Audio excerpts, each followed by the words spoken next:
Right.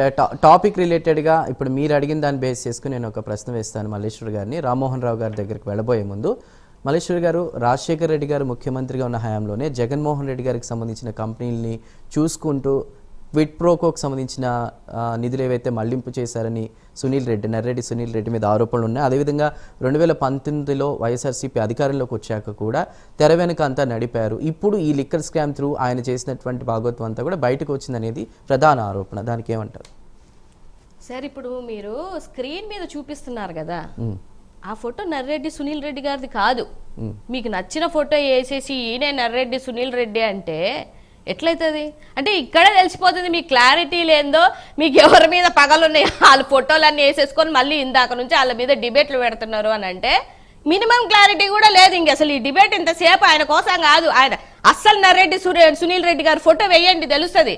ఎవరిదో ఫోటోలు తీసుకొని వచ్చేసి వేసేసి వీళ్ళనే కుంభకోణాలలో చేర్చేస్తాము అని అంటే అవ్వదు. ఇప్పుడు ఈవిడికి ఇప్పటి నుంచి పాపం మేడం గారు అరుణ గారు మాట్లాడారు కదా, అరుణ గారు మాట్లాడినప్పుడు మరి సిట్ ఎప్పుడు వచ్చి బయట పెట్టదు అని అంటే ఇన్ఫర్మేషన్లన్నీ మీకెట్ట తెలుస్తున్నాయి? పక్క పార్టీలో చాలా పార్టీలు ఉన్నాయి కదా, టీడీపీ, జనసేన, బీజేపీ కాదు చాలా పార్టీలు ఉన్నాయి. చాలా పార్టీలు ఎవరు వచ్చి ఈ ఇన్ఫర్మేషన్లు ఇవ్వలేకపోతున్నారు. మీకు ఏదో చోలో చెప్పినట్టు వచ్చేసి చాలా నీట్ గా స్క్రీన్ ప్లేలు, ఎందుకంటే వాళ్ళ పార్టీలకి స్క్రీన్ ప్లేలు, కథ, డైరెక్షన్స్ ఇవి అలవాటు కాబట్టి మీరు చాలా నీట్ గా చెప్తున్నారు. ఇప్పుడు మీరన్న మాట ప్రకారమే, ఒక నిమిషం సార్, మీరన్న మాట ప్రకారమే 8 సంవత్సరాలు నర్రెడ్డి సునీల్ రెడ్డి గారి పిక్చర్ కాదన్నారు. గూగుల్ నర్రెడ్డి సునీల్ రెడ్డి కాదండి, నర్రెడ్డి సునీల్ రెడ్డి గారు ఈయన కాదు సార్. నేను అబద్ధం చెప్పినా లేదా ఫోటో అబద్ధమైనా ఈయన మీరేసిన ఫోటో కాదు, ఈయన నర్రెడ్డి సునీల్ రెడ్డి గారు, మీరేసింది వైఎస్ సునీల్ రెడ్డి గారు. మీరు ఫస్ట్ ఆఫ్ ఆల్ క్లారిటీ తీసుకోవాల్సినటువంటి అవసరం ఉంది. నేనేం చెప్తున్నాను అని అంటే, ఇప్పుడు అరుణ గారు చెప్పినట్టు 8 సంవత్సరాల తర్వాత తేలుతుంది, 9 సంవత్సరాల తర్వాత తేలుతుంది, 13 సంవత్సరాల తర్వాత తేలుతుంది అని అంటే, అయితే ఈ లెక్కన ఆవిడ కోరుకుంటున్నటువంటి విషయం ఏంటంటే చంద్రబాబు నాయుడు గారి కేసు కూడా ఏదో ఒక రోజు తేలుతుంది, తేలి గ్యారంటీగా ఆయన కూడా వెళ్తారు. ఎందుకంటే అదే కేసు మీద బెయిల్ మీద ఉన్నారు కదా. ఇప్పుడు వచ్చినటువంటి ప్యానెల్లో టీడీపీ అధికార ప్రతినిధి కానీ, జనసేన అధికార ప్రతినిధి కానీ, మీరు 2014 నుంచి 19 వరకు ఏం జరిగింది, ఆ కుంభకోణంలో ఏది మద్యం, ఇసుక, రింగ్ రోడ్డు ఈ సంబంధించినటువంటి కేసు మీద బెయిల్లో ఉన్నటువంటి చంద్రబాబు నాయుడు గారు ఊసెందుకు మాట్లాడరు? ఇప్పుడు నేనే తప్పిదాలు చేయకుండా నేను శుద్ధపూసనని చెప్పేసి మీ అధికార ప్రతినిధులు మీరు వచ్చి మాట్లాడితే జనాలు వింటారు, అరే మీరేం తప్పు చేయలేదు అని. మన మీద ఇన్ని కేసులు పెట్టుకున్నారు.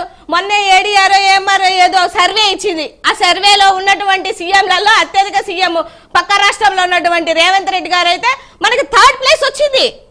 మరి మనమేం మాట్లాడాలి? మనకు మాట్లాడేటువంటి నైతిక విలువలు ఏముంటాయి? 30,000 మంది చచ్చిపోయారని అంటే ఏ మెడికల్ రిపోర్ట్ ఉండదా సార్?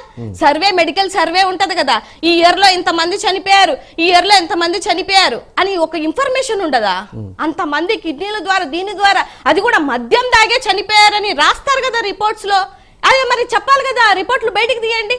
ఏం తీయకుండా 30,000 మంది చచ్చిపోయారు, 50,000 మంది చచ్చిపోయారని మనం ఇక్కడ కూర్చొని శుద్ధపూస మాటలు మాట్లాడితే ఎట్లా? కోడి కత్తి అంటున్నావు కదమ్మా, మరి నిన్ను కూడా కొట్టారు కదా మీ పార్టీ వాళ్ళే. మరి కొట్టినప్పుడు ఏం జరిగింది? వాళ్ళని ఇప్పుడు వరకు అరెస్ట్ చేశారా? నేను అడుగుతున్నా. నువ్వు నిజంగా నీ మీద నాకు ఒక కన్సర్న్ ఉంటది, ఎందుకంటే రాయపాటి అరుణ గారు నిజంగా చాలా బాగానే కష్టపడతారు, చాలా బాగా మాట్లాడతారు. కానీ మరి అలాంటి వ్యక్తిని నిన్నే కొట్టినప్పుడు నీ పార్టీలో కోడి కత్తి వాళ్ళని పట్టుకున్నారా అని అడిగినప్పుడు, నీ పార్టీ వాళ్ళు నిన్ను కొట్టినప్పుడు నీ వాళ్ళ మీద యాక్షన్ తీసుకున్నారా? పోనీ వాళ్ళని సస్పెండ్ చేశారా? లేదే. ఎందుకు చేయలేదు? నీ పార్టీలోనే నీకు న్యాయం చేయలేనప్పుడు నువ్వు ఎందుకు పోరాడుతున్నావో కూడా నాకు కూడా క్లారిటీ లేదు. ఎవరెవరికో పాపం నామినేటెడ్ పోస్టులు వస్తున్నాయి, ఇవకి రావట్లేదు. డిజిటల్ మ్యాటర్ తీసుకొచ్చి పర్సనల్ గా రిలేటెడ్ చేయడం డిజిటల్ మేకప్ కాదు. మరేంటి జగన్మోహన్ రెడ్డి గారు కోడి కత్తి మాట్లాడితే పర్సనలా? కాదమ్మా, జగన్మోహన్ రెడ్డి గారు తల్లికి చెల్లికి పర్సనల్ గా మాట్లాడితే పర్సనలా? లేకపోతే నీది పర్సనల్ కాదా? నీ వరకు వస్తేనే మాత్రం నొప్పి వచ్చిందా? మరి నువ్వు ఇంత ప్యానెల్ లో కూర్చున్నప్పుడు ఏం మాట్లాడుతున్నావో క్లారిటీ ఉండాలి కదా నీకు. నేను మాట్లాడితే ఎక్కడ ఉంటది, ఎక్కడ పెట్టుకుంటారు తలకాయ? 30 కేసులు ముఖ్యమంత్రిగా ఉన్నప్పుడు తప్పించుకోలేకపోయాడు, దాని అర్థం ఏంటి? నేను మాట్లాడుతున్నాను, ఏం సమాధానం చెప్తారు మీరు? ఇవాళ ప్రభుత్వం మీదే కదా. Political related ఇవాళ ప్రభుత్వం మాట్లాడితే రైట్ మల్లేశ్వరి గారు అలా కాదు, ఒక్క నిమిషం. చేతగా దద్దమ్మలాగా మాట్లాడుతున్న ప్యానల్ లో కూర్చొని నేను దద్దమ్మని కాదు కాబట్టి అవుట్ ఆఫ్ బౌండరీ వెళ్ళను.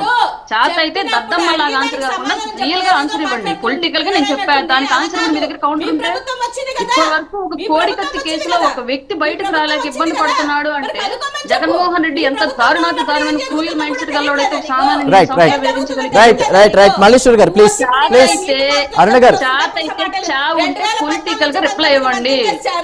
చేతగా దద్దమ్మలం అంటే పర్సనల్ గా వెళ్ళండి అంతే. ఓపెన్ గా చెప్తున్నా, దద్దమ్మలు అయితేనే పర్సనల్ గా వెళ్ళండి. దద్దమ్మలం కాదు మేము మాట్లాడగలము, మేము పొలిటికల్ గా నాలెడ్జిబుల్ గా ఆన్సర్ ఇవ్వగలము అంటే పొలిటికల్ గా రండి. నేను చెప్తున్నా కదా, ఇప్పుడు మీ ప్రభుత్వమే వచ్చింది కదా. దద్దమ్మల ఆన్సర్ వద్దు, దద్దమ్మల ఆన్సర్ వద్దు, రియల్ గా పొలిటీషియన్ ఆన్సర్ ఇవ్వండి.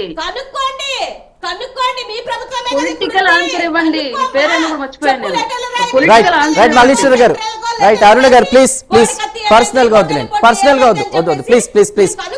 పండర్ రామ్మోహన్ రావు గారు అంటే ఇప్పుడు ఏదైతే విచారణ ఇన్ని ఇయర్స్గా జరుగుతుంది, ఇన్ని సంవత్సరాలుగా, సో ఒక అంకానికి చివరి అంకానికి వచ్చింది అనుకోవచ్చా? అసలు సూత్రధారి పాత్రధారి కోసమే ఇంత డిలే అవుతుంది అనుకోవచ్చా? ఈ సిట్ విచారణకు సంబంధించి మీరేం మాట్లాడతారు?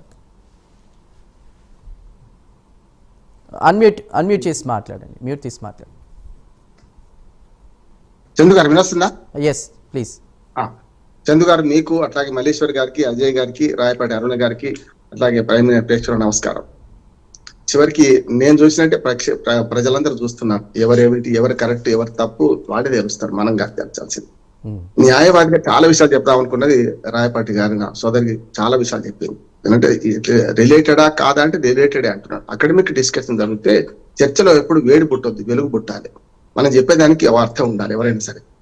కానీ ఏమంటున్నా అంటే ఈ సిట్ విచారణ, సిట్ అనేది రాష్ట్ర ప్రభుత్వం వేసింది కదా, ఇదేమో కేంద్ర ప్రభుత్వం వేసింది కదా, దర్యాప్తు సంస్థ మాత్రమే.